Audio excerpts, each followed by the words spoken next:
I'm sorry. Okay.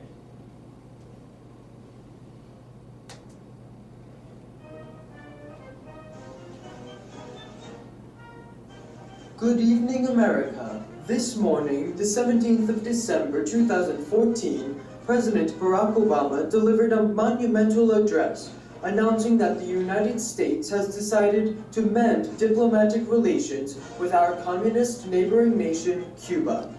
The United States has had limited relations with Cuba since the Cuban Revolution of 1959, when Cubans revolted against their dictator, Fulgencio Batista, and won. The leader of the revolution, Fidel Castro, became the president of Cuba until 2008, when he handed power down to his brother Raul. To this day, Fidel's legacy is still very prominent in communist Cuba. His legacy has also been a major topic of controversy among democratic nations. In January of 2015, the Senate will officially repeal the Cuban embargo, which America has enforced since 1963 to forbid trade and travel from the United States to Cuba. Tonight, Fidel Castro joins us here in Washington, D.C. for an intimate deliberation regarding differing ideology and the future of our international ties. So without further ado, please welcome Mr. Fidel Castro. Hola, gracias a todos. Muchas gracias. I'm very thankful to be here today to represent my ideas to your country about our diplomatic ties.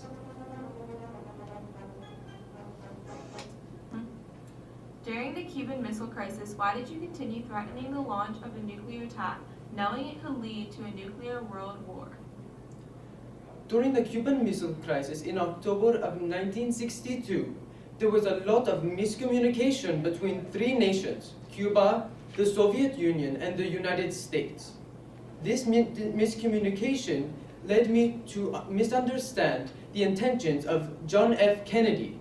He was posing a threat to my country by saying that in the case of any missiles being launched, he would initiate a counterattack of thermodynamic nuclear ballistic missiles. And I did not understand what he was coming from with this.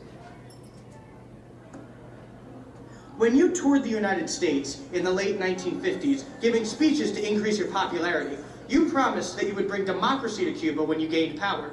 Ultimately, you admit implanting a form of communism instead.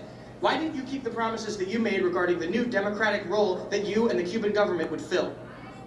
I did intend to make Cuba a new democratic nation, but when I found out the status of the country after the leave of Fulgencio Batista, I realized the country was not well educated enough to make their own decisions, and that the country was in a state of economic turmoil which I needed to solve as a well-known, educated political leader.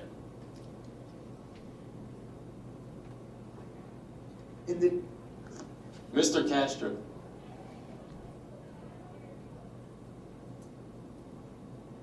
In the decades succeeding your rise to power, thousands upon thousands of Cubans fled to make new lives for themselves in the United States and in Spain.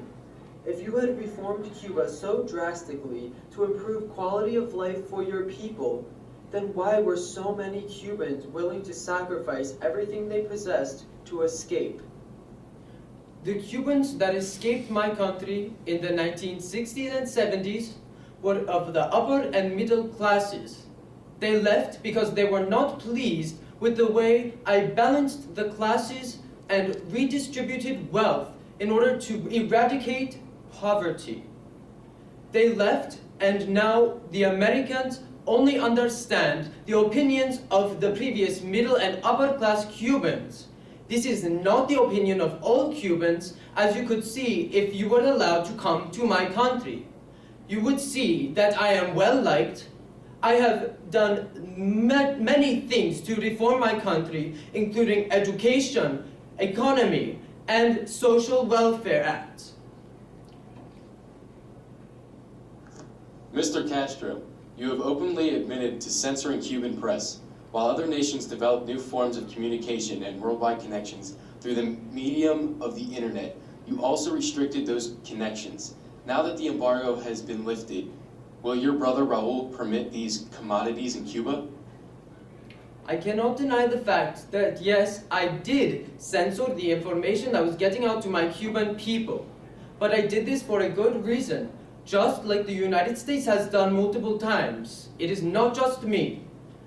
The reason I did this was because in the age of my changing the reforms and the economy of my country, there were many anarchists who wanted to overthrow me and change the entire system of my country.